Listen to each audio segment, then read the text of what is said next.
What's up, YouTube? You checking out the Frequent Flyer, and this is my quick review of the Tarot 130 Micro Brushless Quadcopter. And this is it right here. And this thing is a beast. Don't get it twisted. This is not a quad for beginners. It might be small and all, but this does have brushless motors, and these brushless motors are 4,000 kV, and they perform quite well. This thing has a bunch of power. This quadcopter is very powerful. Its punch out is ridiculous.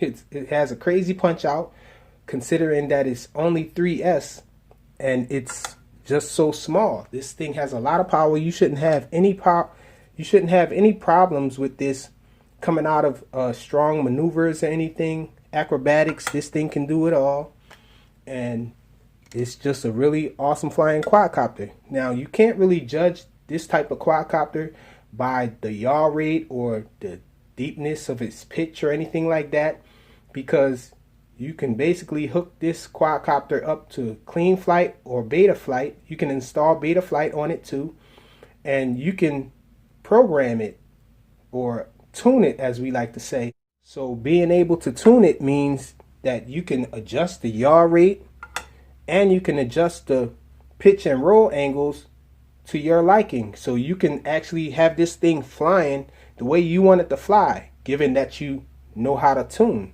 So this is not for beginners. Definitely it does involve a little work and a little know-how to be able to get this thing flying the way you want it to fly. And even out of box, when you first get it, it doesn't have all the modes set up. Like, you have to go into clean flight and set up some of the modes and everything, so that you can have all of the options that you need to get this thing flying and all. Like, I think they had the arm set to a stick movement, but I personally prefer having the arm on a switch. So I had to hook it up to the computer and go into clean flight and get this thing set up as far as the modes. And it doesn't come with a receiver either. So like I said, it requires some know-how to install receivers and stuff like that, because it doesn't come with a receiver. You have to know what settings to put the receiver on in clean flight or beta flight.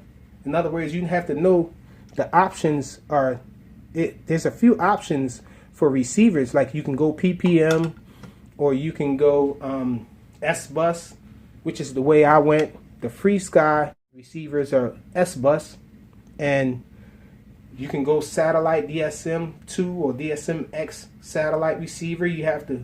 They all plug into a different port, meaning that you have to go into clean flight or beta flight and choose the correct ports or options to get those ports to work. I recommend flashing beta flight to this because it flies so much more smooth on the stock settings.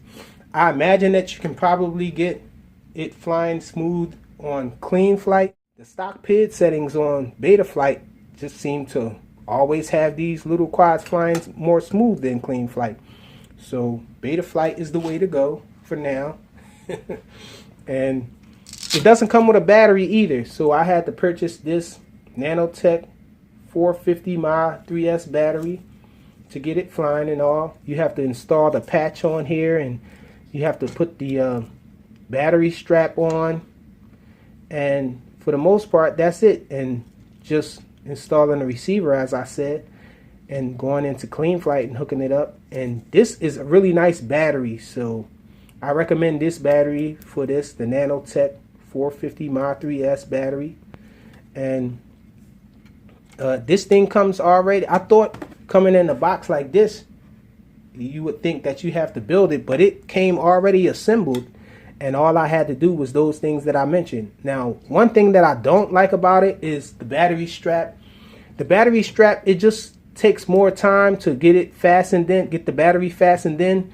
With this battery strap, it's harder to get it tight because it doesn't have a latch on it. So that's one thing that I don't like about it. And as far as this whip antenna here, I've had no problems with this whip antenna. The reception is really nice. You do get a little bit of static when you fly far away, but that's to be expected usually. It probably would be a little more clearer with a cloverleaf antenna on here, but these are more durable. You don't have to worry about smashing the antenna when you crash it or it falls down or something. And I have crashed this maybe once or twice, maybe twice. I think I did crash this. One time I flew into a pole actually, but it didn't go down, but it did hit the pole pretty hard. And the other time I was flying it just fell out of the sky, not paying attention. So I advise you to get a timer for this. Although it does have a beeper on here, it does have a buzzer. So when the buzzer starts going off, you should try to land it immediately or bring it back to yourself and land it.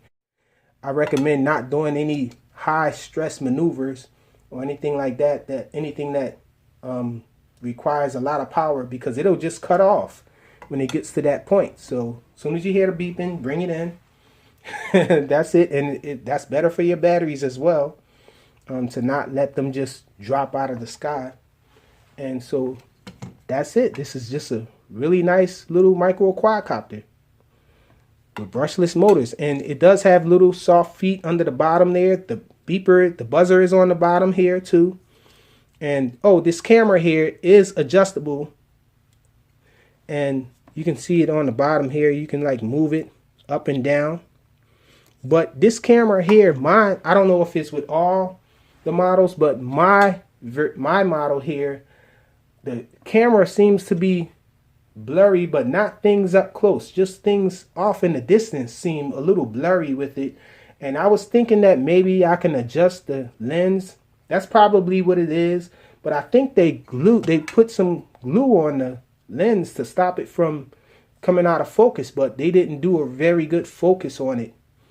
So if you can get that glue loose from there. I was messed with it a little, but it wasn't a major problem for me. So I just left it the way it was, but it does have some glue in there, so it's a little hard to get it focused if yours is out of focus like mine's is. Just a little though. It's not a big problem for me because what you're flying close up on, you can see it very clear, but the things that are off in the distance seem just a little blurry. But for the most part, that's it. And this is a really nice flying micro quadcopter, and it comes with an instructions paper. It just tells you very little, so that's why I said this is not for beginners. You have to have some knowledge of clean flight and beta flight and installing receivers and stuff like that. So it just comes with this here, and they recommend that you use the FreeSky receiver. They don't really mention the DSM option that you have. I really didn't know if you can use DSM, but I think you have to hook DSM up through PPM or maybe the FlexiPort thing here. I think that's the way that you have to go with the DSM X. And it does come with a little instructions paper here for the receiver as well, telling you the specs on it and stuff like that. And it does come with an extra set of spare props. The props do screw on. There's 2 screws that go into the props to get them to stay on.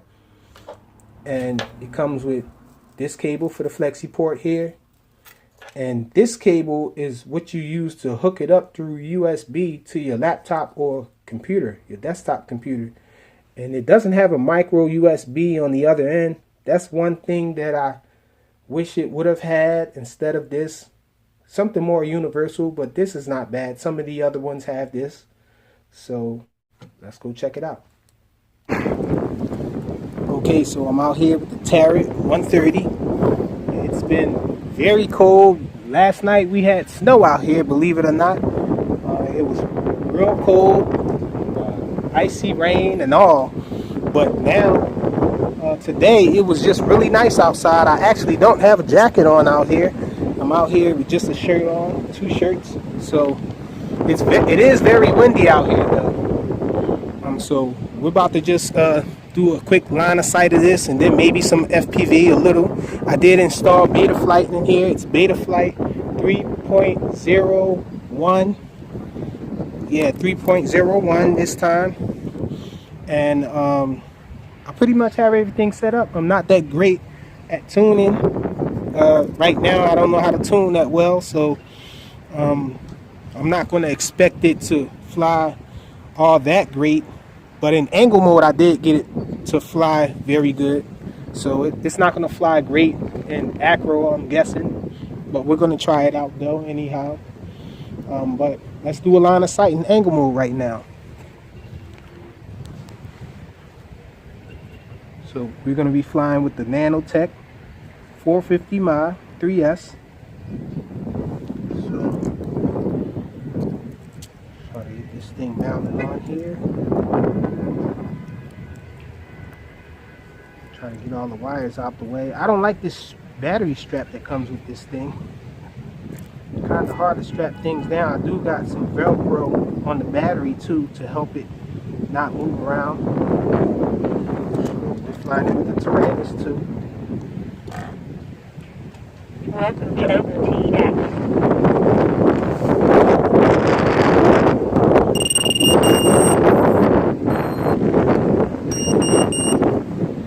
Okay. Hope I don't crash in all this wind out here.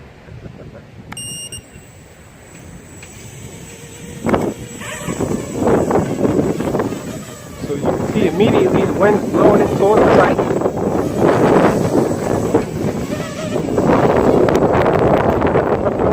Wind's making it climb actually. So super windy, not the best day to show you guys this thing, but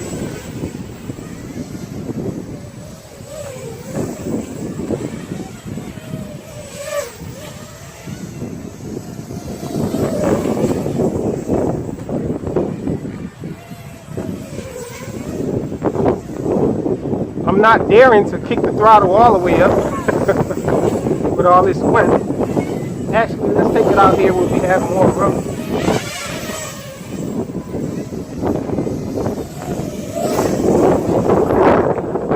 There's more wind actually.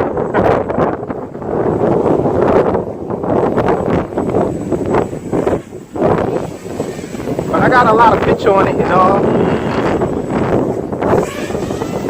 So I should be able to fight through the wind with it. It's pretty heavy.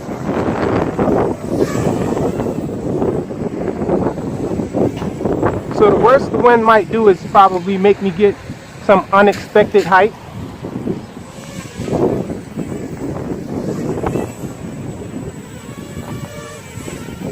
Check out the pitch I got on it.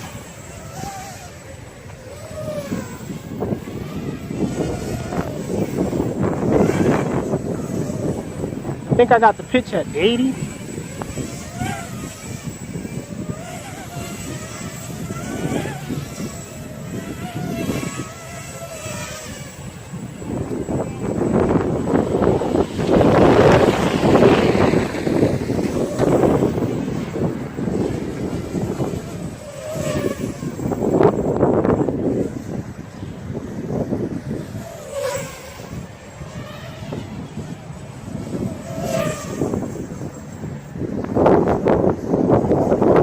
This thing is pretty awesome, as you can see.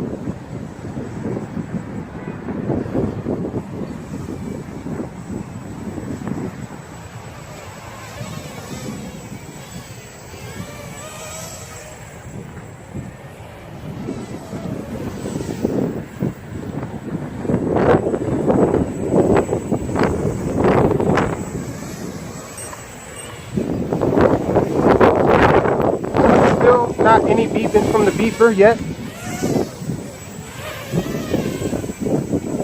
Out the yaw I got on it, super fast.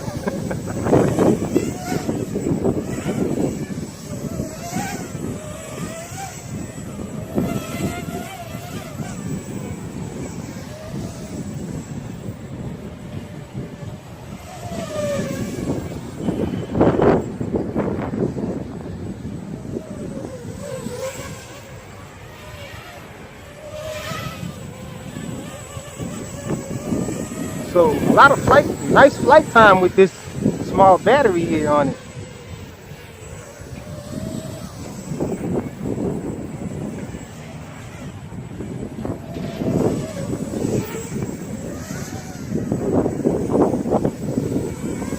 Feels like it might be getting a little sluggish. I forgot to give you guys a throttle punch.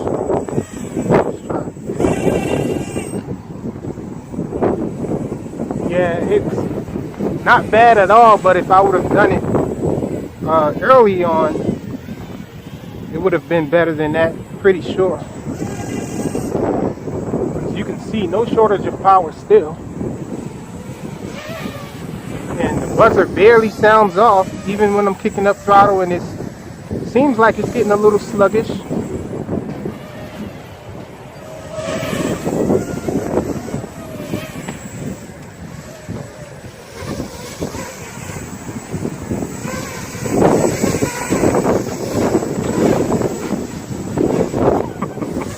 I'm a little scared to fly acro right now with all this wind.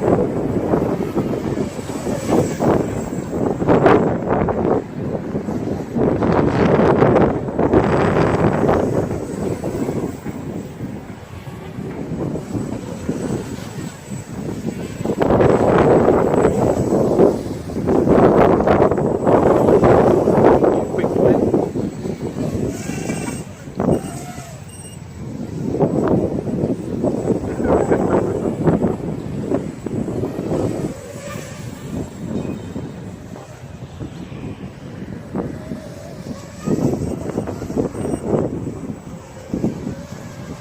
See, it beeps every time I flip. Yeah, it's beeping all the way down. Oh, it stopped. Just when I kick the throttle up, now it beeps. Let's see, let's try again. Yep.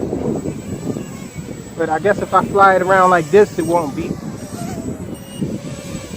I spoke too soon. Well, there we go. So. Oh, and it just fell.